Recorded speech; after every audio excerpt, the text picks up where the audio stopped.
diangkat dari 1 Kejadian 32, diawali ayat 22 hingga ayat 32, atau dalam bahasa Batak 1 Musa 32, 22 sampai 32. Mari kita bacakan Bapak Ibu dan Muda-Mudi secara responsorial. Kami akan membacakan artinya pertama, yaitu ayat 22.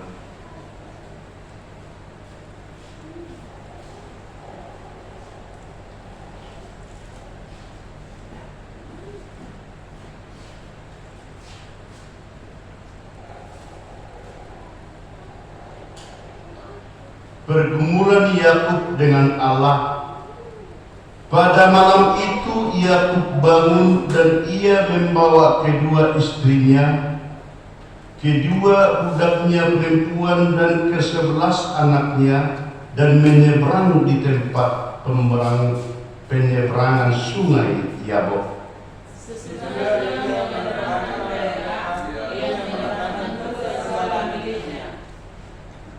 Lalu tinggallah Yakub seorang diri, dan seorang laki-laki bergulat dengan dia sampai fajar menyingsing.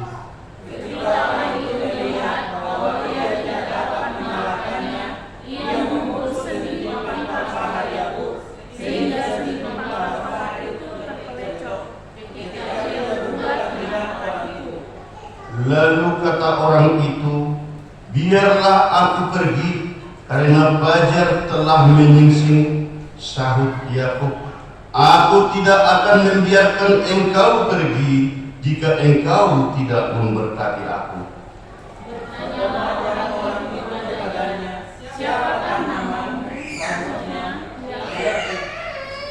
Lalu kata orang itu, namamu tidak akan kusebutkan lagi Yakub, tetapi Israel, sebab engkau telah bergumul melawan Allah dan manusia, dan engkau menang. Tetapi sahutnya, mengapa engkau menamaku? Lalu diberkatinya Yakub di situ. Yakub menamai tempat itu Peniel, sebab katanya, aku telah melihat Allah berhadapan muka, tetapi nyawaku tertolong. Lalu tampaklah padanya matahari terbit ketika ia telah melewati Peniel, dan Yakub pincang termakan kapal-kapalnya. Itulah sebabnya sampai sekarang orang Israel tidak memakan daging yang menutupi sendi pangkal paha, karena dia telah memukul sendi pangkal paha Yakub pada otot pangkal pahanya. Demikian firman Tuhan, kita nyanyikan.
sangat layak dan wajib tetap bersyukur kepada Tuhan karena firman-Nya bisa sampai kepada kita yang menjadi suatu buah daripada karunia Tuhan yang menurut hidup kita hingga saat ini. Tanpa kita sadari, ternyata sudah bulan 10. Sebentar lagi sudah akan kita lewati, sudah akan memasuki Natal ternyata. Tidak terasa perputaran itu tadi, kita sudah mau diperhadapkan ke pesta besar, dan kita akan diperhadapkan ke tahun yang akan Tuhan berikan kepada kita. Dan disitulah disampaikan biasanya nats yang seperti yang kita bacakan sekarang merupakan suatu pergumulan yang begitu besar dalam perjalanan waktu demi waktu, Bapak Ibu. Seperti yang kita lihat tadi, yang nama Yakub. Dalam persiapan khotbah kita saat ini, sebenarnya ini bukan khotbah yang baru kita dengarkan, tetapi sudah betul-betul yang sudah berulang-ulang kita terima dari para pengkhotbah ataupun daripada para hamba Tuhan. Yang menjadi suatu pertanyaan kepada pemikiran saya, isi dosa tikos na tahun bahwa nomor rambut yang bergulat dengan nama Yakub ini. Saya teringat Bapak Ibu, sekitar tahun 74-75 ada lebu kami di sekolah ini menjadi suatu bahan iman untuk mempermudah penjelasan daripada firman Tuhan saat ini. Tasingot mau disi amang lohot tamnena ada murid denang di sekolah minggu di hutan, membekali iman yang saya pegang sampai sekarang. Masih ranggo si Jakob di topi ini ayat jabot dohok suruh-suruan ni Jehovah di Batam. Ada kelanjutannya, tapi saya sudah lupa. Mungkin nasi Tuhan Malik masih ingat. Ini lagu sekolah minggu, dan itulah jawabannya. Seturut dengan banyaknya pemikiran dan banyaknya pekerjaan, hampir siapa ini sebenarnya laki-laki yang bergumul atau yang bergulat dengan si Jakob ini. Bahkan teringat lagi sepertinya beberapa minggu yang lewat, di saat anak-anak ada permainan yang dikatakan itu masih Jakob. Itu kelebihan dari iman orang yang besar di kampung halaman kita dengan di perserahan. Di siang pertama saya anggota menang ini ditutup, sah ditutup penglihatan daripada seseorang yang akan dikejar. Ini ditutup rapat-rapat, dan yang mengejar tetap ditutup seperti ini. Yang mau mengejar mengatakan, "Hai Yakob, di mana kau?" Ini sama-sama ditutup matanya. Yang mengaku si Yakob yang dikejarnya disodol, dikejar macam mana yang tidak bisa melihat kedua belah pihak, tetapi harus dilaksanakan dengan cara mata tertutup.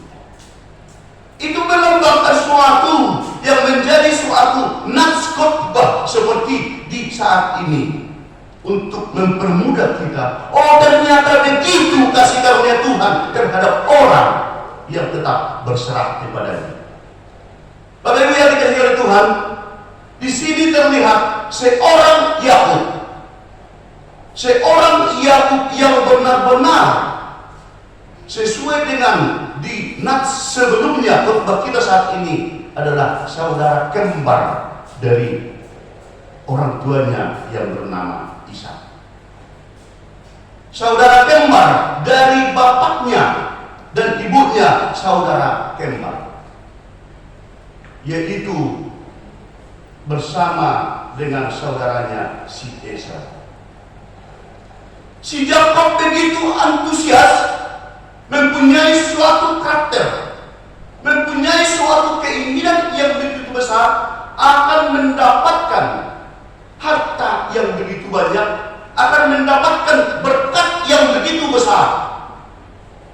dengan cara segala macam, bahkan identik dikatakan dengan menipu, berbohong, mengakal-akali.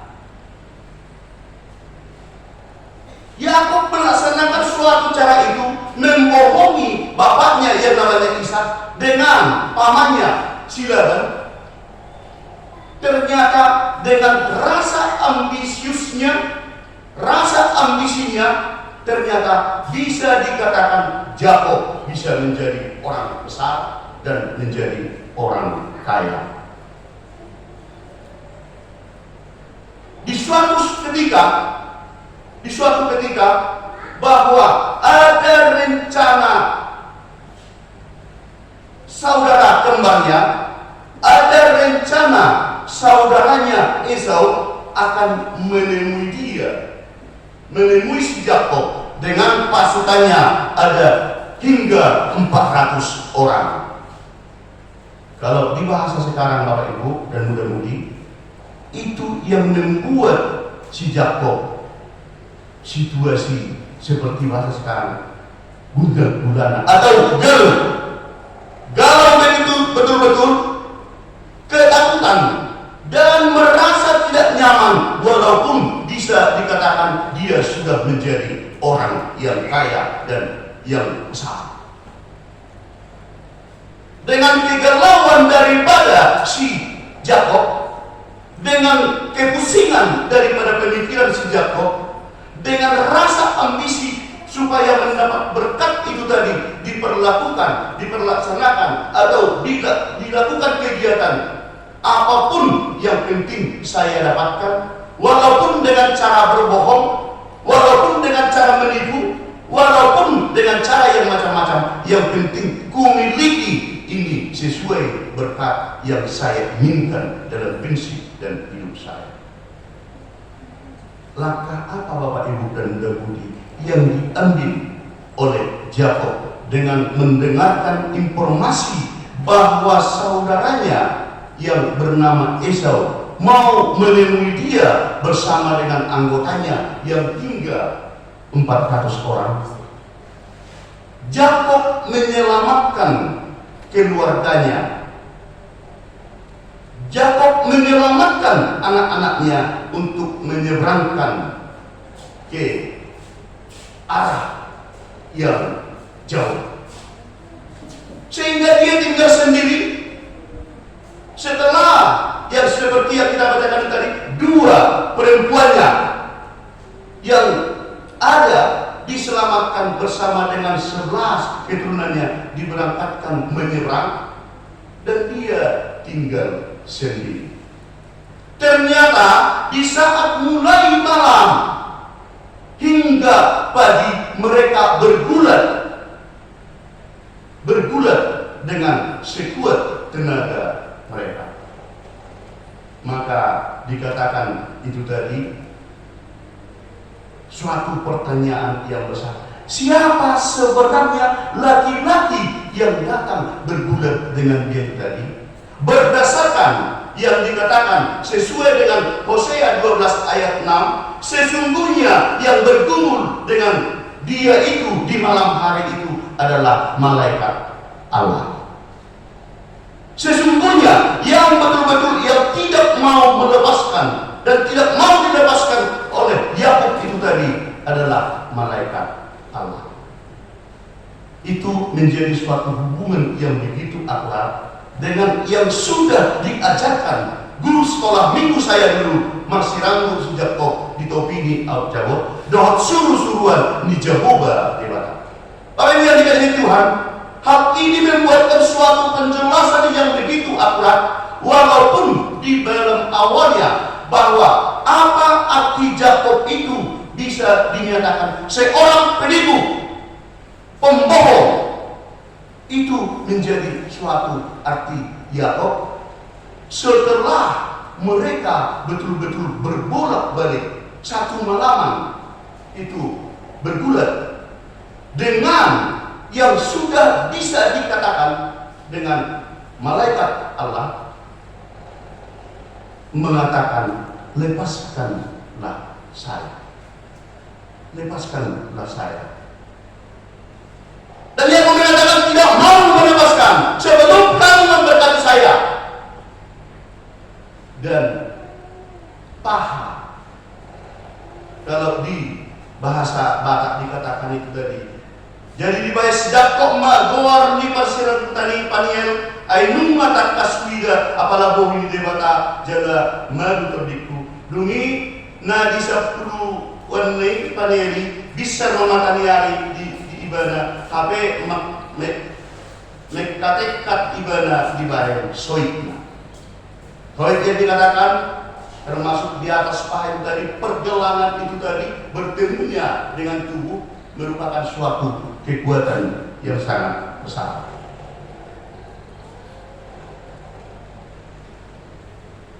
Dengan kondisi yang seperti itu Bapak Ibu, hal yang kronologis atau kisah yang terjadi antara Yakub dengan malaikat Allah itu, ada apa yang bisa kita pegang? Ahana mo ikuti hatta senturfuk ni jendata di bagasan senario. Kami membuatkan suatu grafik yang membuatkan suatu pesan iman kepada kita, pesan moral iman kepada kita dengan khotbah yang sudah ditentukan oleh pusat. Bahkan bukan hanya pusat HKIP yang menentukan, yang memakai khotbah ini yang menjadi suatu khotbah yang dikumandangkan di seluruh dunia ini yang bersatu dengan PKI. Dia pun ini khotbahnya kalau ada di sana yang berhubungan dengan PKI. Di Australia pun seperti itu. Dan ini yang terjadi, yang disampaikan di rumah Kudus di HKIP Penerangan Jambi. Mari kita lihat Bapak Ibu, yang pertama sekali pesan iman kepada kita yaitu jadilah pemimpin yang bijaksana. Dikatakan dengan nats kepada kita, jadilah pemimpin yang bijaksana. Kenapa? Karena dengan suatu karakter yang ada di Yakub, seorang uluan ni keluargana, selaku uluan ni keturunannya, seorang bapak di dalam keluarga itu tadi, dia bertanggung jawab, dia betul-betul mempunyai suatu cara, dia mempunyai suatu tanggung jawab moral yang besar, bahwa di dalam kegalauan dia, di bagasan katautan nih si Jakob diselamatkan imana do ia nak naon doh keluargana seluruhna menyerang. Ada saatnya Bapak Ibu, dan saya sendiri pun sering melaksanakan yang seperti ini. Kalau saya sudah pusing, nunggu pojok pemikiranku, terlalu banyak problem yang saya hadapi, mau saya menyendiri di suatu tempat yang tidak bisa ditemui orang. Saya pun melaksanakan yang seperti itu Bapak Ibu. Seperti itulah kira-kira yang dilaksanakan oleh Yakub setelah menyelamatkan keluarganya, menyeberangkan keluarganya, dan dia pun tinggal sendirian. Dan di saat itulah datang malaikat Allah bergumul, meranggut, dan Yakub pun tidak mau melepaskan. Selaku uluan ni keluargai, Yakub betul-betul membuatkan suatu strategi, membuatkan suatu hal yang terbaik dengan keluarganya. Biarlah saya menanggung resiko atas ulah saya sesuai dengan nama saya, yaitu Yakub, yang didefinisikan seorang penipu, tetapi ini saya selamatkan. Dia pun menyadari bahwa selama ini dia tidak benar, tidak sesuai yang dikehendaki Allah. Jadi itu orang lo tak menang, lo tak bereng, lo diperlulun di dalam satu tubuh. Ya mungkin cara lo tak bereng berjalan seada jorma dan adong guna. Bisa jadi yang tidak punya kaki banyak kita lihat, yang tidak punya tangan dua-duanya atau satu tidak ada tangannya, ada kita lihat. yang tidak punya kaki dua-duanya sampai ke pergelangan ini ada kita lihat. Tetapi sampai sekarang kalau saya sendiri belum pernah melihat jolma berderet nasional guna. Melihat yang berita berderet jolma alai guna kata saya juga tak belum pernah. Di situ yang dikatakan bahwa uluan itu, pemimpin itu betul-betul seperti yang dipraktekkan atau yang dilaksanakan oleh Yakub. Menjadi seorang pemimpin atau uluan di keluarga, dia dinyatakan menjadi seorang pemimpin yang bijak, yang bertanggung jawab. Laos sonima tuhita seteri tuhita aka ama. Negara uluan di keluarga itu ternyata kita diperintahkan oleh khotbah ini supaya kita semakin bertanggung jawab dan betul-betul semakin memberikan yang terbaik terhadap keluarga. Roh suku-suku inang guru sagala jebo hama awaman nong jumur lemat tanung lebego ulu nami ulu di keluarga itu berpancur kau nama inang ulu kau nama daging. Syukuri kepada Tuhan, berarti selalu kepala rumah tangga itu tadi aranung ngapanjolo mendapat Tuhan aman ngatahawangi. Jadi inang gede kepala, lakukanlah menjadi suatu pemimpin atau uluan di keluarga yang lebih bijak. Itulah pesan iman yang pertama atas khotbah kita pada minggu ini. Yang kedua, Bapak Ibu, ternyata saya agak tolak belakang selama ini karena susahnya mencari hidup melalui atas hidup Mario. Sempat saya garis bawahi tidak penting ambisi. Ternyata melalui khotbah ini dinyatakan boleh ambisi untuk mendapatkan berkat Tuhan tanpa harus berpaling dengan kehendak Allah. Ternyata ya selama ini menereng disimai ay molo nga hapugusuni nung nga ditanggapi hamurauni nung nga dijolnawi sehingga saya pasrah. Berdasarkan nats khotbah ini tadi, seorang Yakub yang betul-betul ambisi untuk mendapatkan segala sesuatu, mendapatkan berkat yang besar dari orang tuanya dan dari pamannya atau mertuanya, ternyata melalui khotbah ini dinyatakan bisa ambisi atau boleh ambisi untuk mendapatkan berkat Tuhan tanpa harus berpaling dengan yang Tuhan kehendaki. Firman ini mengingatkan kita Bapak Ibu, ternyata kita diajari boleh ambisi untuk mendapatkan berkat dalam kehidupan yang Tuhan berikan kepada kita tanpa harus melaksanakan tipu-tipu, bohong-bohong, maka taidongan atau mencuri milik orang lain. Ternyata firman Tuhan saat ini mengingatkan kita boleh ambisi untuk mendapatkan berkat Tuhan karena begitu dilepaskan oleh Yakub, yaitu malaikat Tuhan itu tadi, sehingga Allah menggantikan namanya dari Yakub menjadi Israel. Dia tidak mau melepaskan. Dan kalau jangan masuk-masuk dulu. Sehingga Allah nggak dihamun aku, nunga manado dewata, gation nama guarmu dan desijakku alai si Israel. Yang artinya yang latar belakangnya menjadi seorang pembohong, yang latar belakangnya seorang penipu, dirubahlah di saat itu menjadi seorang pejuang iman atau pemenang.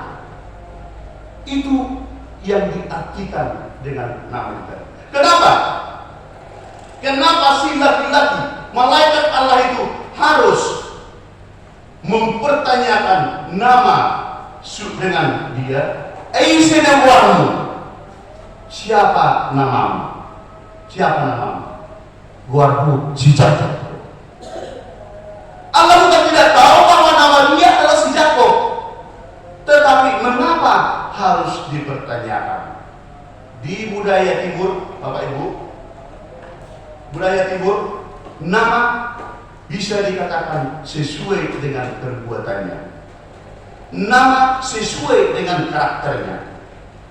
Artinya, tidak ada kebohongan lagi di saat itu dengan si Jakob. Dia dengan ikhlas mengatakan, nama saya adalah si Jakob. Yang artinya, saya penipu. Au bergadus, au pamototoi, ima au sebenarnya. Itulah artinya. Mengapa harus ditanya isi doguamu dan tidak mau si Jakob berbohong atau menipu lagi atau mengolok-olokkan lagi guamu si Jakob. Artinya bahwa dia di saat bertemu tadi dengan ambisinya yang begitu kuat, dia menyadari bahwa ditanya namanya dia dengan sejujurnya.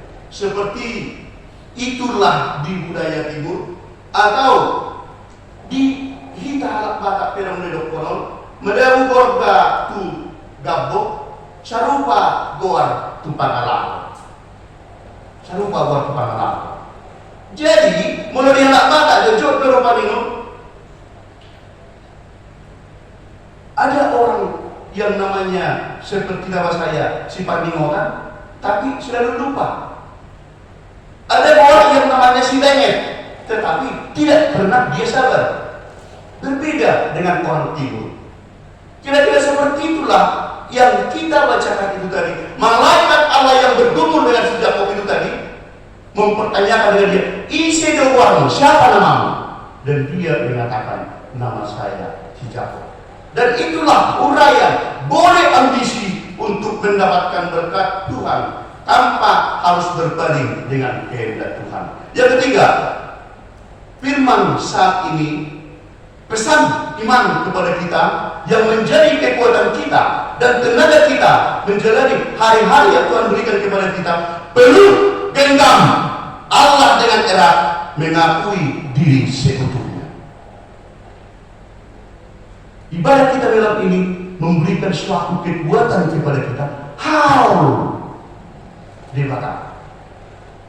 Tetapi yang kedua, kenapa Yakub bisa dan dia diberkati? Kenapa Yakub bisa melaksanakan yang seperti itu? Kepercayaan Yakub dengan kita sama. Kita sama-sama mempercayai Allah, kita mempercayai Tuhan Yesus, dan kita mempercayai Roh Allah. Itu Roh Kudus. Sarupa dari Roh Jakob. Apapun kesulitan, apapun pergumulan, apapun kemelut yang kita hadapi dalam waktu demi waktu, pesan iman kepada kita yang menjadi buah tangan daripada ibadah kita, rangkul dengan kuat sebelum kita diberkati. Ulang kedua, tadi itu si Jakob, naung main seda terus-terus kita, ternyata bisa kita mengerjakan rasa hasrat kita atau rasa ambisi kita, mengerjakan apa yang kita inginkan tanpa harus berpaling dengan yang Tuhan kehendaki. Dan sebelum kita berkati, kita jangan mau berpaling daripada Tuhan Allah yang kita percaya. Kalau seandainya jemaat KIP penerangan yang tidak hadir gereja saat ini merasa rugi mereka. Kalau firman Tuhan ini menjadi senjata pengiras didengarkan oleh teman-teman kita. Bapak Ibu yang dikasih oleh Tuhan, ini mempertegas dengan kita asa beta ajak masih beta kita mulutung adong di akta hama langsung di akta dengan kita sendiri, hama langsung di akta dengan hama siapa.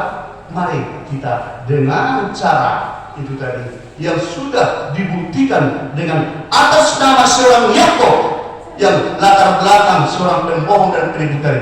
Ternyata Tuhan berkati juga dia yang menjadi janji ataupun pesan iman yang keempat, yaitu sudah ketemu dengan Allah, dia mendapatkan sinar kehidupan yang terang benderang.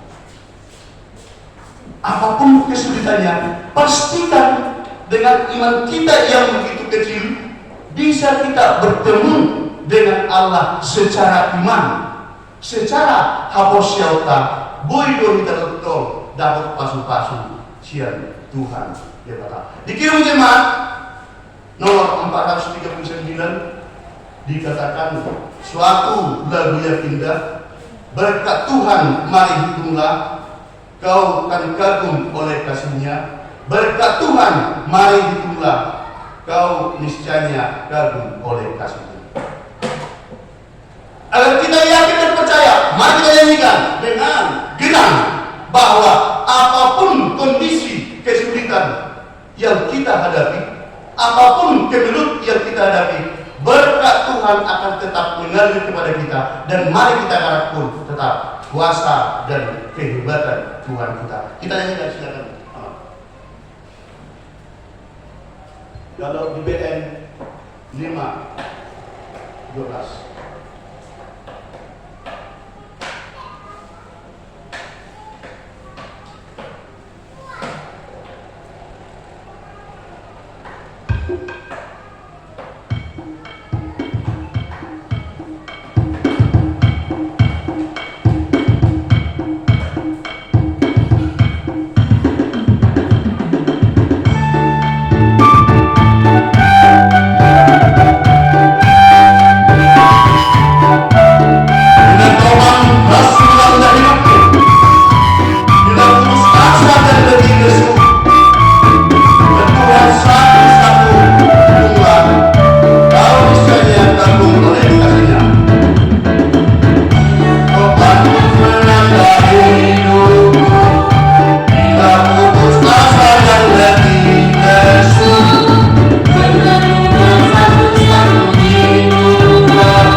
Paliatif, kita berdoa.